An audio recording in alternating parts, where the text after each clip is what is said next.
Good afternoon, everybody. My name is Kristen Blow, and I am a board certified behavior analyst. And I am here today to talk to you guys about replacing challenging behaviors. We have quite a few people who are going to be joining today, so I'm going to give everybody a few minutes to hop on here. If you have any questions or need me to slow down or repeat anything during this, please feel free to let me know. We're going to start off with a slideshow, and then we'll do kind of a little Q&A if anybody has any questions of maybe something I didn't cover, or if they have something specific that they would like to ask about. We are going to kind of look at what could be the causes of some challenging behaviors, and then how do we choose replacement behaviors, and how do we teach these replacement behaviors. Good afternoon, Annette. Thank you for joining me again today. After the training today, you all will receive a follow-up email. Within that email, there will be a link for a survey. If you need credit hours, please fill out that survey, and once you have completed the survey, we will get you your certificate within 48 hours. So please let us know if you have any questions about any of that. I'm gonna start off here and share my screen. So like I said, we are going to be talking about replacing challenging behaviors. Again, I am a BCBA, a board certified behavior analyst. I have been working in the field of autism and ABA since about 2013. So I really enjoy working with children with autism and other developmental disabilities. I really enjoy talking about behavior, helping to change behaviors, shape behaviors. So we're gonna kind of go over all of this today. So first, we're gonna start off by defining what a challenging behavior is. And a challenging behavior is a behavior that can be described as challenging when it is of such an intensity, frequency, or duration as to threaten the quality of life and or the physical safety of the individual or others, and it is likely to lead to responses that are restrictive, aversive, or result in exclusion. So what we know about challenging behaviors are oftentimes if we are with children who are exhibiting challenging behaviors, this often hinders the way that they can experience life. It hinders what they are able to go out in the community and engage in, the different things that they're able to be involved in. It can hinder their education, social development, their friendships with others. So this is something, challenging behaviors is something that we see a lot, and that is very important to help decrease when we're looking at these kids, these individuals, and just the quality of their life. Working in this field, our biggest goal is always to increase the quality of life that these individuals are going to have. We want to make sure that they're safe, that they're happy, that they're able to access their wants and needs. And so when we're looking at challenging behaviors, we want to look at the whole picture. So some common causes for challenging behaviors include not feeling well or in pain. You may see some kids who have a spike in behavior when they are sick, if they are in any form of pain. A lot of times when they have fevers, these are times when you'll see some of those challenging behaviors come up. Hormonal changes, a lot of times during puberty, we might see an increase in aggression. These are times where we want to look at that, because that is obviously more of a medical thing, and we're always going to want to look at the medical aspects of what could be happening before we go into looking at anything else. Frustration can cause challenging behaviors. Feeling upset or distressed about something, being confused. If you have a consistent routine or schedule that the child or the individual is used to following, and maybe there's a change to that routine and they don't understand why that change is happening, or they weren't prepared for that change to come, these are times where they may feel distressed, and you might see some of these behaviors occur. Depression, anxiety, and even sometimes excitement. I have worked with children who, when they get very excited, they'll bite their hands. We know that that is a self-injurious behavior. However, for them, that is their best way of showing excitement. I've worked with one child who would pinch you when they got really excited. So for them, that was their way of showing excitement. But for us, we would look at that as a form of physical aggression. Boredom or lack of stimulation, that's when you'll see some of maybe the automatic reinforcement behaviors coming in, where you might see some of the spinning, some flapping. Those are those kind of behaviors. You might see those during lack of stimulation or boredom, during sensory needs. We have kids who jump, who climb, who bang on things, and these are typically for a sensory input. You could see behaviors when they are seeking attention or if they're afraid.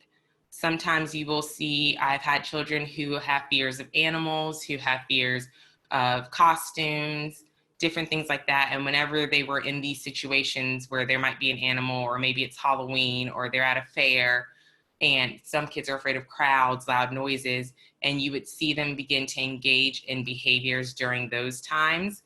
So sometimes just the environment can cause some of these challenging behaviors. So again, we're going to want to look at all aspects of what's happening with the child when we are looking at their challenging behaviors and what could be causing them. So the first step to coming up with replacement behaviors is looking at the function of a behavior. That is the most important thing that we want to do. There are typically 4 functions of behavior. The first is attention. So the function is attention when one engages in a behavior to gain attention from others. For example, if you have a child who constantly screams, and every time they scream, mom comes back in the room and holds them, they are now being reinforced with the attention of their mom for their screaming. There's access, when one engages in a behavior to gain access to a preferred item or activity. So maybe if you have a toddler or an infant who wants a pacifier, and so they cry. And as soon as they cry, they know that you give them that pacifier. The consequence to crying is now the pacifier. So that is now, the pacifier is reinforcing this crying. Escape or avoidance is when one engages in a behavior to escape from a situation or avoid having to even begin engaging in non-preferred activities. We can see this a lot in the school setting, but you will see this at home as well if there are chores that need to be done. Some kids just don't want to go to the store. If it's something that they just don't want to do, you'll see some of these behaviors occur. So anytime that a child is engaging in a behavior to just get out of something, or so that they don't even have to ever engage in it, that's what they're looking for. And sensory. So when one engages in a behavior that makes them feel good, that's when you have some of the flapping, some of the spinning, banging. There's quite a few that are just for sensory input. So we want to look at that as well. So the number one step of looking at replacing challenging behaviors are understanding the functions of behavior. Everything that we do it for a reason. There's a function behind it. So the ways that we tend to identify the function of behavior are to collect ABC data. ABC data is huge in the field of applied behavior analysis. Anytime I am working with any client, I always have ABC data sheets around. I'm constantly asking their staff if they're collecting ABC data. That is the first step that you're going to take, because data is going to give us an overview of kind of what is going on, how often is it occurring, how intense is it, how long does it last. We'll be able to look at all of these aspects by reviewing the data.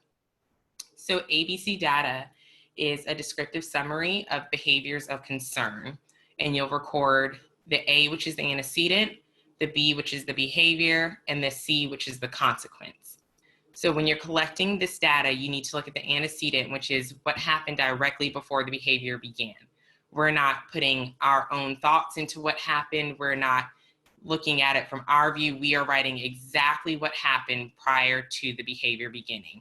So for the example I used for the child who screams every time their mom walks away, that's the first thing you're going to write: mom walked away. That's the antecedent. The behavior is the response or the description of the behavior. So in that example, the behavior is the child starts screaming. The consequence is what happened directly after the behavior. And that's when mom comes in and talks to them or hugs them, picks them up. But that is what you're writing in the consequence. Sometimes people get confused with the word consequence, and they automatically think like, what was the punishment for the behavior? And that's not exactly what it means in this instance. So here I've written an example of ABC where you ask the child to sit at the table to begin an assignment. The child flips the chair over, you send the child to timeout. So in this case, if you look at it, when you ask the child to do the work and they flip their chair over instead, you sent them to timeout rather than following through. So now they've escaped having to do this work. They've avoided ever getting to sit down to do the work because now they've gotten to go away. And so sometimes we look at things like timeout as almost a punishment for a child, but if the function of the child's behavior is escape or avoidance, you're actually reinforcing them and giving them what they want by sending them to timeout. So this is why looking at the function of the behavior is so important, because a lot of times what we are doing in response to their behavior is actually increasing their motivation to engage in these behaviors rather than decreasing it. So here I've put in just a simple ABC data sheet. This is what I typically use when I'm collecting ABC data. And as you can see, it'll have you fill in the date and the time. So we want to look at the start time and end time of the behavior, because we want to look at what is the duration of this behavior. We always put in the environment where they were, who was around, what activities were they engaging in. And then we're going to look at the antecedent, what occurred immediately before the behavior was exhibited. We're going to look at here we list all the behaviors that happened, because we know that sometimes it's not just one behavior. And we want to be very descriptive here. So if your child started engaging in tantrum, rather than writing tantrum here, we would write crying, screaming, fell to the floor, kicking feet against the floor. Anything that happened within that tantrum, we want to have a description of what those actual behaviors were. And then the consequence of what occurred immediately after. Did you talk to them? Did you try to correct the behavior? Did you send them to timeout? Did somebody else come in and say something? We want to make sure we have all that information to look at, because sometimes we have found that we look at the antecedent, we look at the consequence, nothing is really adding up, but then we look at the location and we realize that every time this child is in the PE room, this is what happens. Or every time they enter the cafeteria, this behavior happens. It's not necessarily that something specific happened once they entered the cafeteria, but it was just the cafeteria. So maybe we need to shape their tolerance of being in this area. So that's why it's so important to make sure that we're looking at every aspect of this when we are collecting the data. So another way that you will see data collected for a behavior change program is through functional behavior assessments. These are used a lot in the school setting if you are going to have a behavior support plan. We also use these very often in ABA. These are great tools to kind of get some insight from those who work with the child, caregivers. Depending on the level of the learner, you may also interview them and ask them questions. So this kind of gives you a more in-depth look at what is going on. So a functional behavior assessment is a variation of procedures developed to identify and understand the reasoning behind challenging behaviors or why they're being exhibited. There are three main outcomes for any FBA, and that's that we are able to operationally define the target behavior. So we are able to define that behavior in a way that there's no confusion there for anybody. When you use the word hitting, that's going to be any time the open surface of the hand makes contact with a surface, an object, a person, that's hitting. Kicking, anytime the foot or shoe makes contact with a person's body, the wall, another object. So we want to make sure that it is defined in a way that anybody who walks in is able to come and look at this and say, okay, this is exactly what we're looking for. The next part is to identify the events and situations which predict when those behaviors will and will not occur. So again, that's where the ABC data comes in handy, because you can look at what were they engaging in, where were they at, who was around, what is happening. You're able to take all these pieces and put them together to be able to predict what situations are these behaviors going to occur in.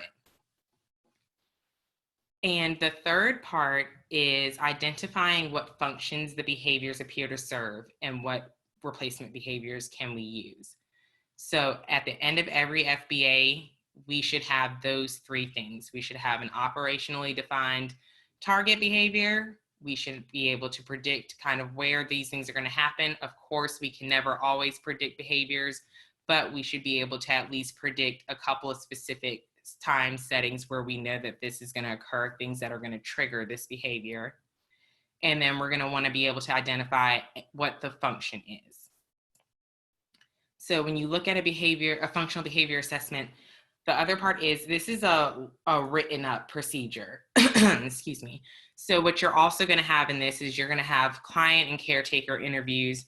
You're going to have where you've actually sat and observed the child themselves. You're going to read record reviews. You're going to observe them in different social settings. And you're going to want to identify reinforcers.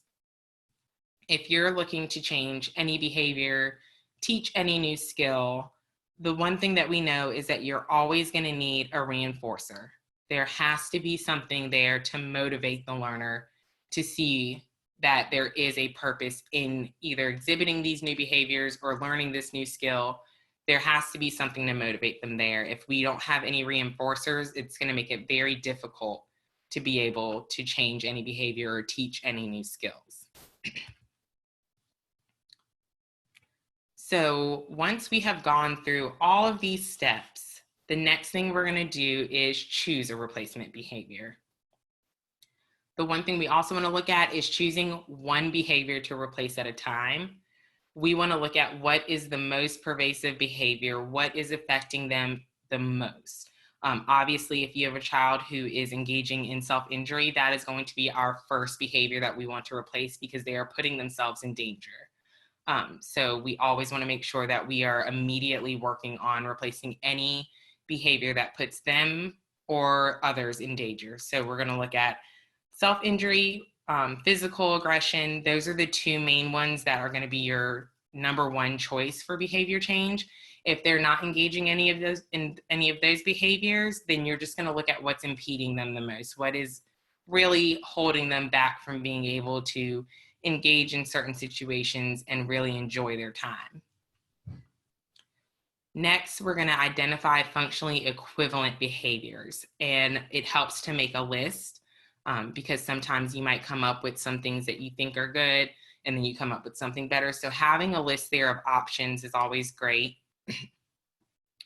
When you're choosing a replacement behavior, we want to make sure to choose a positive and appropriate behavior that will give the access to that same reinforcement. So again, that's where we're looking at the function. If it's not giving them that same reinforcement, then it's not going to replace the challenging behavior that we're looking at. The next part is that the replacement behavior must be efficient. And when we say that it must be efficient, we're looking at it saying that it should be faster, it should be easier, and it should be more reliable for them. So when we look at it being faster, if a child is able to hit you and get the reinforcement and get attention right away, but if they ask for your attention and they have to do two tasks, or say a better example would be, say a child wants to get out of doing something. They don't want to do this worksheet. When they hit you, you immediately remove them from the area. They're in timeout. That's what you do. And so now they've immediately gotten out of it. They've immediately gotten the escape that they're looking for. But if you tell them to say that they're all done or take a break, you ask them to do two more problems and then they can be all done. Well, now it's not faster. It was easier for me to hit you and get out because as soon as I hit you, I was done. If I ask you to be done, now you're making me do more work before I can be done. So we want to make sure that whatever we're teaching is giving them that reinforcer basically immediately. when we look at it being easier, we want to look at how does this child communicate? How are they able to maybe ask for what they're looking for a little easier? If you have a child who uses a communication device per se, and maybe they have to scroll through multiple pages to get to the take a break button. But if they hit you, you automatically send them to the corner where they can take a break. Well, now I'm just going to hit you so I can go to this corner, because if not, I have to sit here, I have to go through this, I have to scroll through all these pages, as opposed to maybe we just have a PEC there. So we have a PEC that's always available for them. So as soon as they're ready for a break, they just pull this picture and hand it to you to show you that they want a break. That's just as quick as hitting you. They're going to get that break just as quickly. They're able to communicate it just as quickly. It was easy. They didn't have to put in any extra effort. So there, it is an easier way to communicate for me to just give you this card rather than scrolling through my device, the same way it's easier for me to hit you rather than scrolling through my device. And then when we look at if this behavior is reliable, we're looking at, is it an easily understood behavior by everybody, and does it get that reinforcer? So we want to make sure that whatever behavior we're teaching them, it's something that's going to generalize to everyone in their environment, and that it's going to give that get that reinforcer that they're looking for.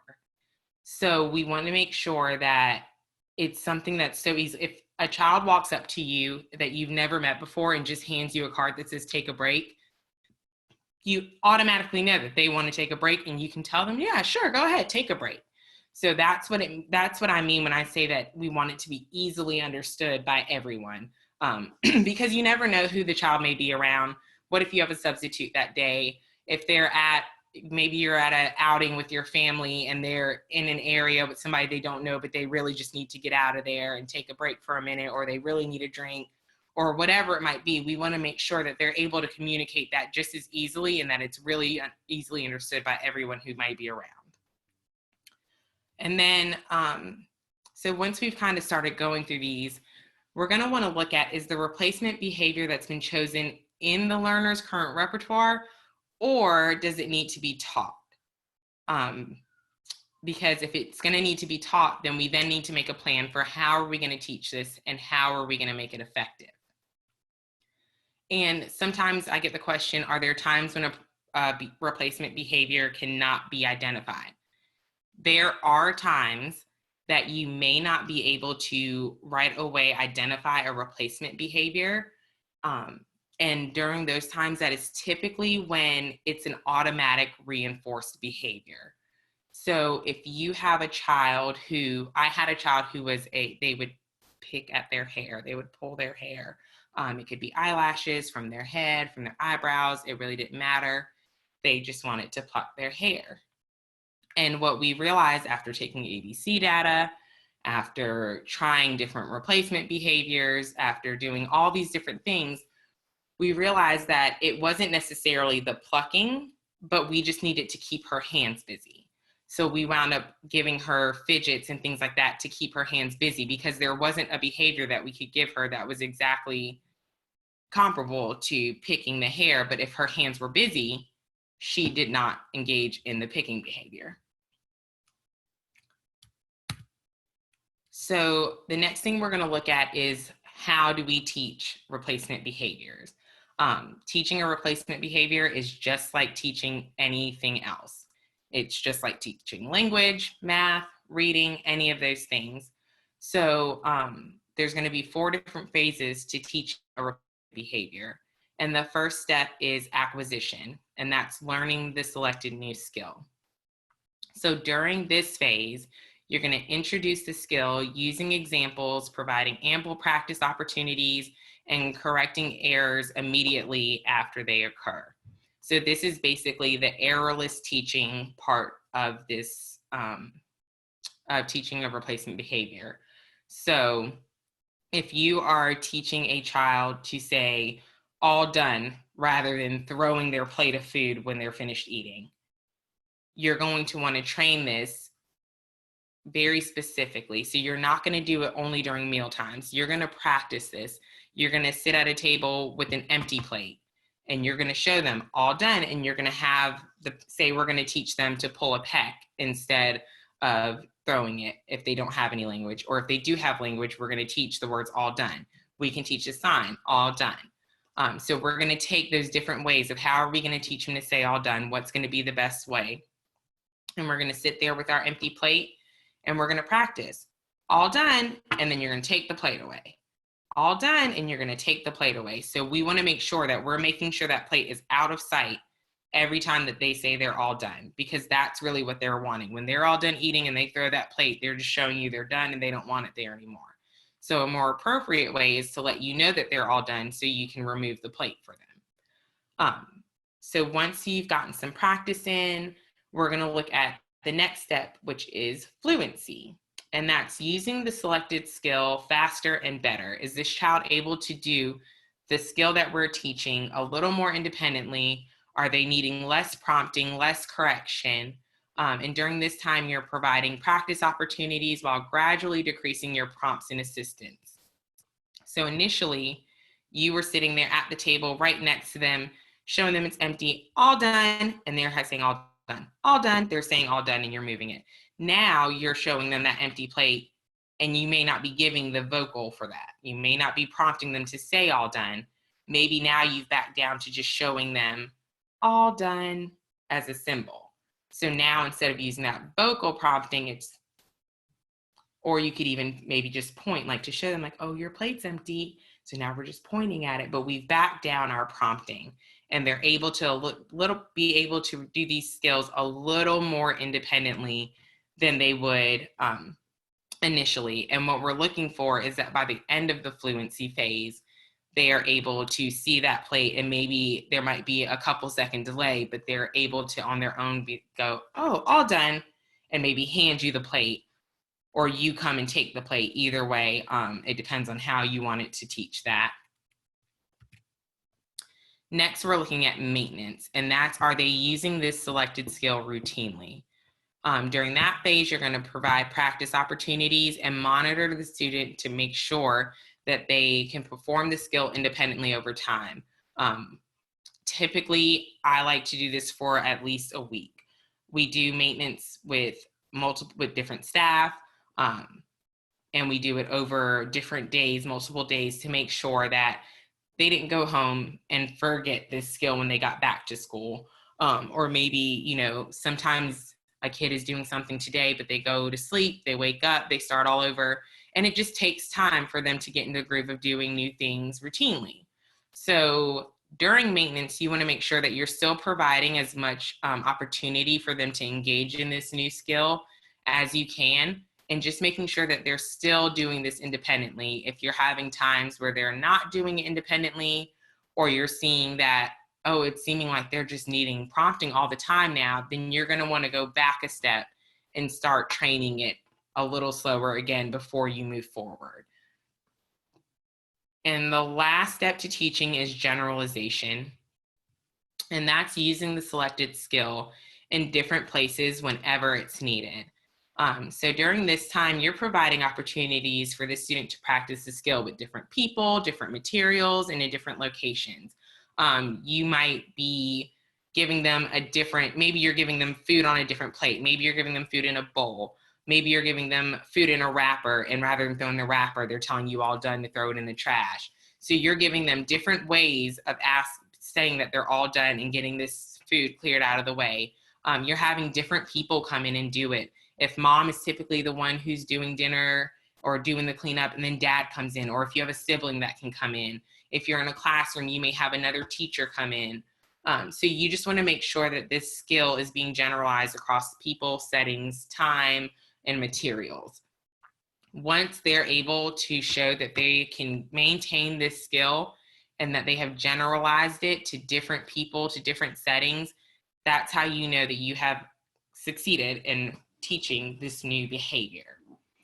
So again, when we're looking at replacing behaviors, the first thing we're going to want to do is collect our data. And data collection does not have to be anything fancy. You can keep a notebook where you just write Monday, and you could just tally if it's a hitting behavior, or if it's something where you're looking at the frequency, you can just tally how often it's happening. And you could even have sections for antecedents and consequences. And you can write what's happening each time before, what's happening each time after. A lot of times when we're looking at this, it is easy for you to find a pattern. So I would say to at least take data for 3 days. I like to try to take it for 3 to 5. It depends on the behavior. Again, if you're having a serious behavior occur, obviously we don't have as much time because we need to get this behavior under control. So we're going to want to make sure that we are collecting data, and I would suggest doing this at home and in the school, if you have a child who's in school or daycare, because you may see that at home, this behavior is triggered by one thing, but at school, the behavior is triggered by another. Or at home, it's reinforced by one thing, and at school, it's reinforced by another. So that's really important to make sure that you can have that data to look back on.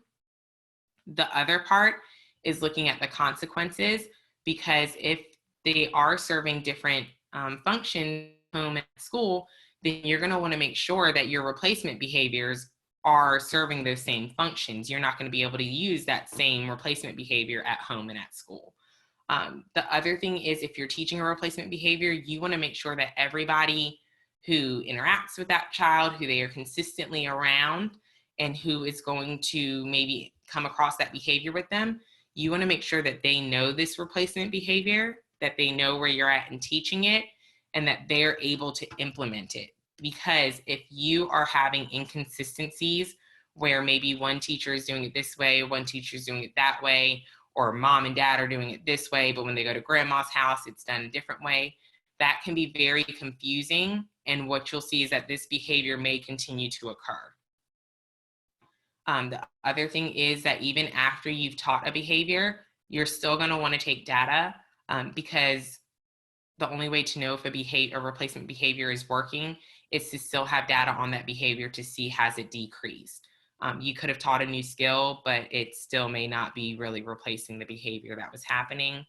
So you want to make sure that data is taken before, during, and after when you're teaching replacement behaviors, because this is going to give you a whole picture view kind of on what's happening, if it's being effective. And if you're seeing that you've taught these behaviors, but these new replacement behaviors, but you're still seeing the same intensity and frequency and duration of that challenging behavior you were looking at, then that means we might need to go back and pick a new replacement behavior, or maybe even reassess, did we really look at this data well?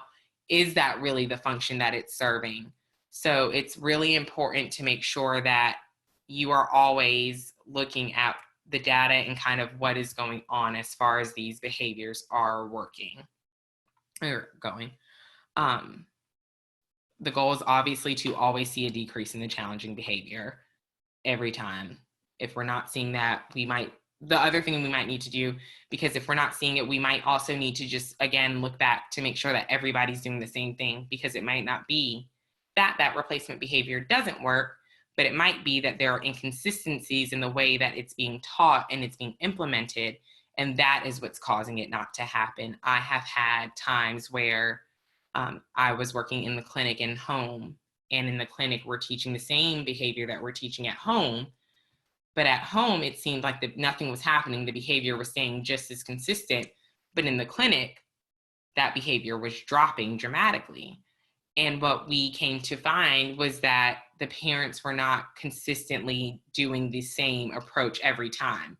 It's really important when you're replacing a behavior that you are giving that same reinforcement every time, because if it's not getting that same reinforcement, then they're going to go back to the behavior that they were doing before that got that reinforcement.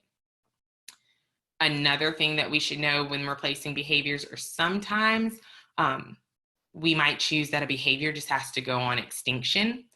And when we say that it needs to go on extinction, that means that we are not giving them any kind of reinforcement for that behavior anymore. When I worked in the classroom, I had one student who would specifically sit on his chair and just jump up and down, banging it on the ground over and over and over again. And he did that because he wanted me specifically to react and ask him to stop doing it. So obviously at first, I would tell him like, let's keep our chair on the ground for safety reasons. Our friends don't like that sound. But then after we started collecting data on it, we realized if my co-teacher said something, he would automatically stop and didn't care to keep going. If I said something, he wanted to keep going. So I had to put the behavior on extinction. That meant that every time he bounced up and down on that chair, I had to completely ignore it. I could not give him any kind of attention for it. I could not look at him. I could not verbally acknowledge it, nothing. So when this started and I started ignoring it and he started realizing it, the next thing that happened is what we call an extinction burst. Those are the fun parts. So his behavior became more intense, it lasted longer, and he would do it more frequently. And I had to continue to ignore this behavior because I knew that he was looking for the intention. And so after about a week of this ignoring, the following week, this behavior was no longer occurring because I was no longer giving him that attention that he was looking for. So sometimes it may not be that we are necessarily replacing the behavior, but sometimes we need to get rid of the behavior altogether. So that is another thing that we might be looking at is extinction. And extinction is a very hard thing to implement, especially in a classroom setting, because a lot of times when you get certain behaviors in classroom settings, if it's for attention, it's very hard to put a behavior on extinction there because there is no way that you can make every student in a classroom ignore behavior. I have tried, I've tried many times, and it has never been fully successful when it was that they were gaining the attention of their peers, because all it takes is one peer to acknowledge it, and that's going to keep that behavior going.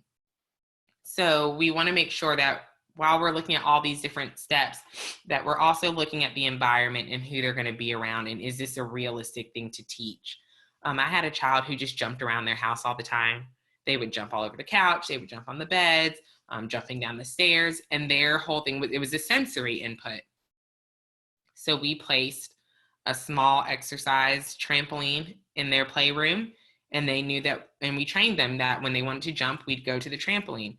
Every time they'd start jumping on the couch, we'd take them to the trampoline and we just let them jump, jump, jump. Then we started teaching them to ask to go to the trampoline. So what this did was this gave them another way to get that same sensory input, but it saved them from jumping on the couch, from jumping on the stairs. It made it a less dangerous thing. It saved mom and dad's furniture, and it taught an appropriate way to engage in the jumping behavior. So sometimes you'll find that it's a very easy fix, and sometimes you'll find that it may be a more intense fix. Sometimes it may be something that's multiple steps. It may take, weeks in order to train new behaviors, but the thing is to look at what in the long term is going to benefit them the most. Which replacement behavior is going to be something that they're able to use moving forward in any setting, in any aspect of their life, that's going to help them not engage in these challenging behaviors, but be able to functionally express what it is that they want and still gain that reinforcement.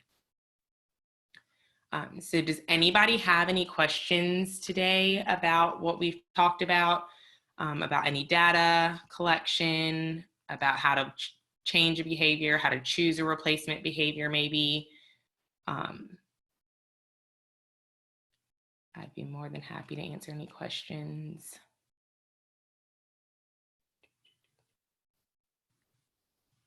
Okay, it does not look like anybody has any questions as of right now. I will be joining next week. Okay, what about biting? So biting is another one of those behaviors where we are going to want to look at all aspects of this. So has there been any data collected on biting? Are they biting themselves? Are they biting others? Is there a specific trigger for this?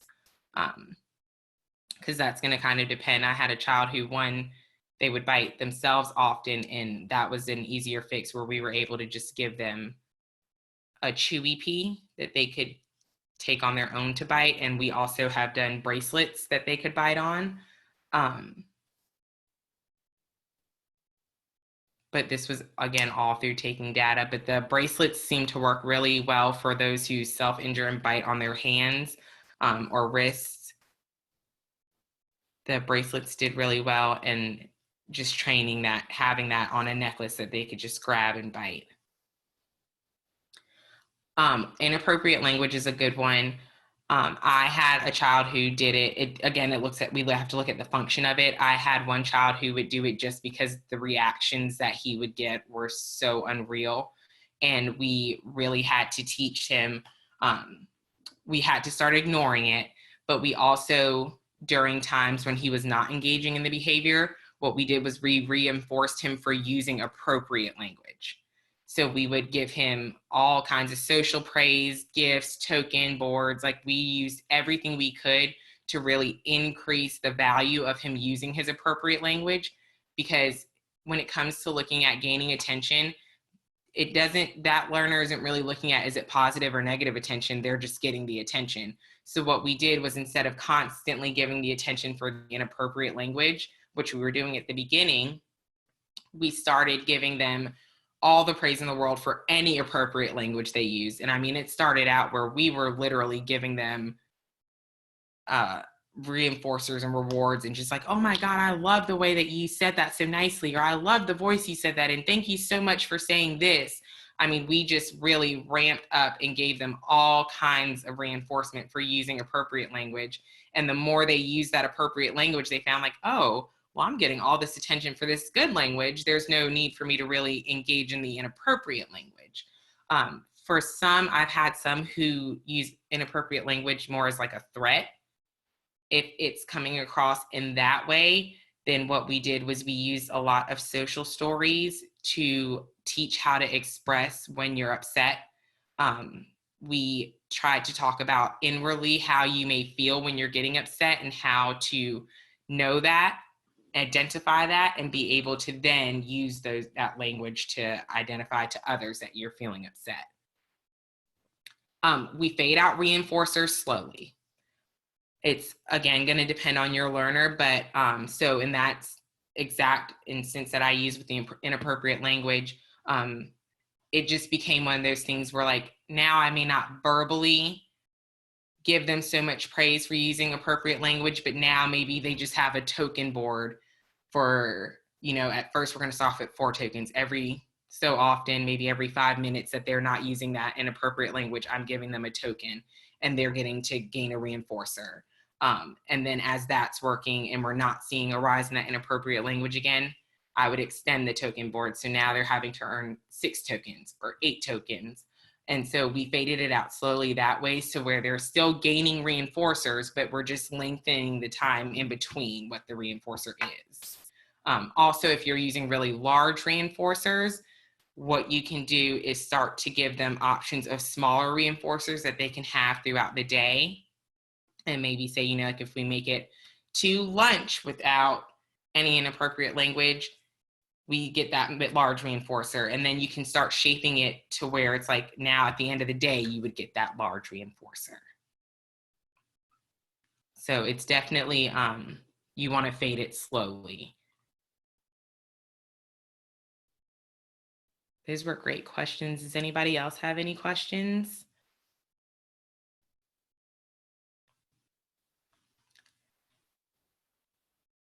All right, I will be joining again next week, and I will be doing trainings on, I believe, Tuesday, Wednesday, and Friday.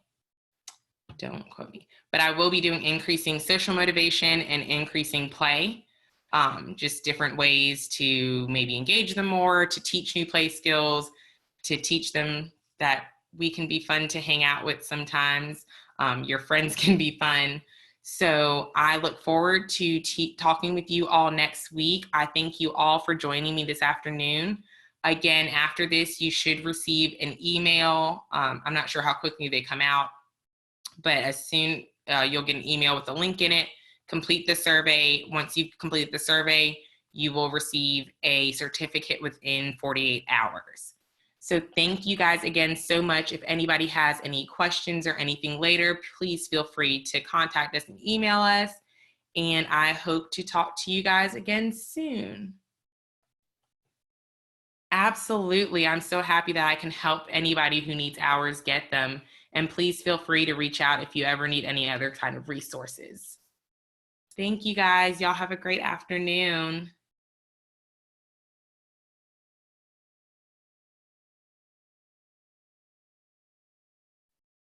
Thank you.